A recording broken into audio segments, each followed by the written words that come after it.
नमस्ते नमस्कार hello Christina is here आप कैसे हो मेरा भारत महान so I also I came from Russia but I was flying from Vienna from Austria from Europe. I'm working and living in Europe and India is just great. I mean we came to Kumbh Mela first time in life and this is a big Kumbh Mela, so we're very excited. It's like, you know, you see the real India and the true power of India is their people. How was your experience about Mahakumbh? You came here.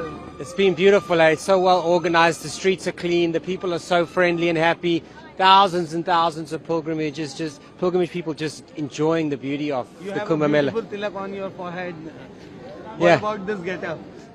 We practice Sanatana Dharma around the world. We have a Guru Paramahamsa Vishwananda. And we practice our Sanatana Dharma. We teach it. So We you spread it in the believe West. in Hinduism? Yeah.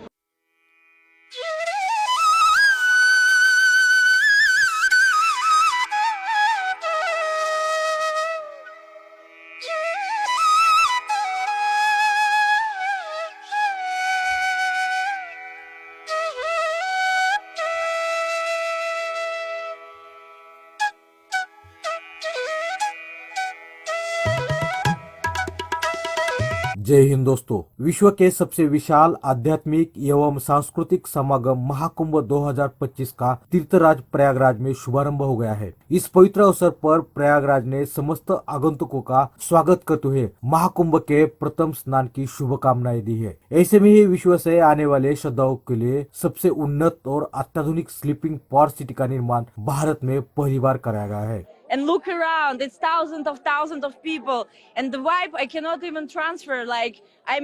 I'm shaking because of the vibe of people of holy place, of all the people who are deep into holy Mama Ganga river.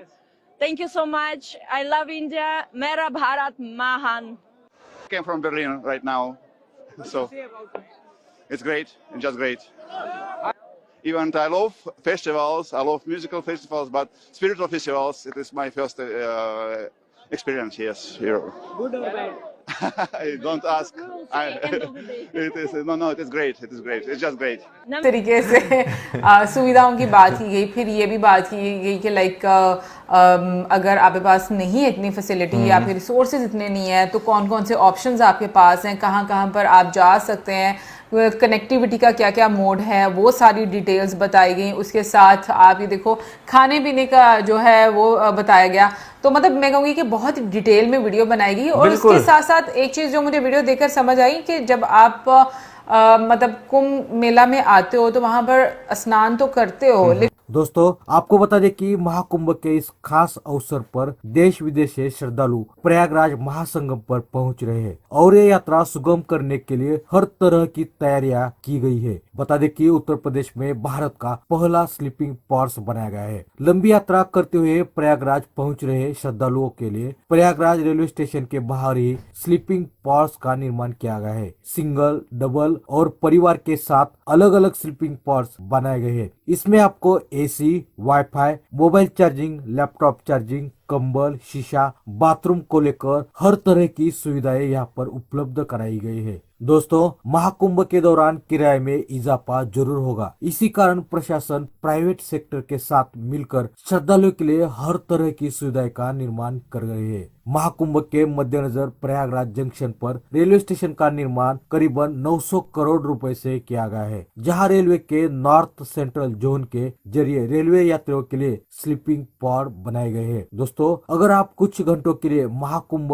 Prayagraj में आ रहे हैं, वो भी train के माध्यम से, और आप अकेले या परिवार के साथ है तो किफायती कीमत में रहने का बंदोबस्त हो सकता है। 1 घंटे, 3 घंटे, 12 घंटे या 24 घंटे के हिसाब से स्लीपिंग पॉड्स में रह सकते हैं। यह आपको किसी 5 स्टार या 3 स्टार होटल से कम नहीं होगा। इसके पास आपको होटल और रेस्टोरेंट की व्यवस्था भी मिलेगी, जहां आप लजीज खाने का लुत्फ भी उठा सकेंगे। दोस्तों सुरक्षा हेतु स्लीपिंग पॉड में बुकिंग करने के लिए आपके पास यात्रा का टिकट होना जरूरी है। दोस्तों यह पर्व न केवल धार्मिक आस्था का केंद्र है, बल्कि सनातन संस्कृति और परंपराओं के वैश्विक गौरव का प्रतीक भी है। महाकुंभ को दिव्य और भव्य बनाने के लिए सभी व्यवस्थाएं सुनिश्चित की गई है। स्वच्छता, सुरक्षा, स्वास्थ्य सेवाएं, यातायात और आवासीय प्रबंधन पर विशेष ध्यान दिया गया है। पौष पूर्णिमा के अवसर पर आज लाखों श्रद्धालु गंगा, यमुना और सरस्वती के पवित्र संगम में स्नान कर रहे हैं। संगम तट पर आध्यात्मिक उल्लास और धार्मिक आस्था का अद्वितीय नजारा देखने को मिल रहा है। देश विदेश से आए श्रद्धालुओं के लिए महाकुंभ जीवन का अद्वितीय अनुभव बन रहा है। लेकिन उसके साथ साथ आपको और भी सेक्रेड प्लेसेस जो है वो विजिट करनी होती है, तो फिर आपकी पूरी यात्रा जो है वो कंप्लीट होती है, ऐसा ही है ना।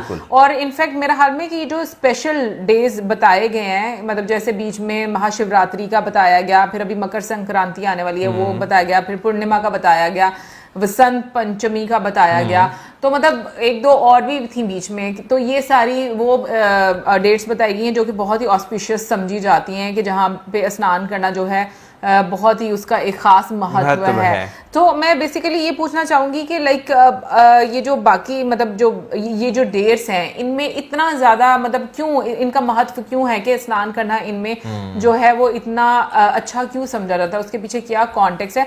दूसरा मैं एक चीज पूछूंगी कि हम लोग इतना ज्यादा मतलब जो हिंदुइज्म है उसके बारे में जितनी भी वीडियोस देखते हैं और साथ में आपको हिस्ट्री के बारे में पता चलता है, हम लोग अभी तक जो वीडियोस देखते हैं उसमें माइथोलॉजी वर्ड क्यों यूज किया जाता है? मतलब अगर स्टार्टिंग में भी माइथोलॉजी वर्ड यूज किया गया था तो क्यों किया गया था? क्योंकि एक्चुअली में ये चीजें जब हुई हैं तो फिर उसके साथ ये वर्ड क्यों जो है वो कनेक्ट किया गया है, ये भी कमेंट सेक्शन में जरूर बताइएगा। 3 से 4 करोड़ लोग वो एक्सपेक्ट कर रहे हैं।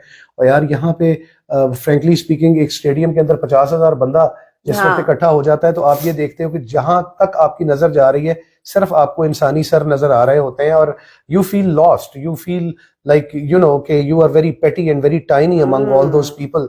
सो आप इमेजिन करो कि ये इतना बड़ा एक गैदरिंग जहां पे आप एक्सपेक्ट कर रहे हो 3 से 4 करोड़ बंदा पर डे। सो मतलब वाकई कुंभ में अगर आप बिछड़ जाएं तो शायद आप दोबारा नहीं मिलते, ये बात गलत नहीं है। सो इसलिए सबसे पहले तो अपनी सेफ्टी को आप बहुत ज्यादा ख्याल रखें कि जो आप में से वहां पे जा रहा है अपना बहुत ज्यादा ख्याल रखें, और उसके साथ ये कि फिर आप अरेंजमेंट्स की देखें, बहुत जबरदस्त अरेंजमेंट्स है, उन्होंने सर्वेलेंस और बाकी सारा कुछ, और इसके अलावा कई हजार जो पुलिस के कर्मचारी हैं उनके बारे में उन्होंने बताया कि वो सीसीटीवी कैमरास बहुत ज्यादा बड़ी अच्छी सर्वेलेंस का इंतजाम है उसके अंदर। और फिर मतलब इस वीडियो के जरिए हमने थोड़ा सा एक इकोनॉमिक एस्पेक्ट जो है वो भी हमने समझने की कोशिश की। मतलब आप ये चीज देखिए कि कई हजार करोड़ रुपया तो सिर्फ वहां पे पीने का साफ पानी जो है उसके इंतजाम के लिए खर्च किए जा रहे हैं। लेकिन फिर मैंने शायद किसी एक और वीडियो के अंदर या किसी आर्टिकल में, मुझे अब एग्जैक्टली याद नहीं है, मैंने ये भी पढ़ा था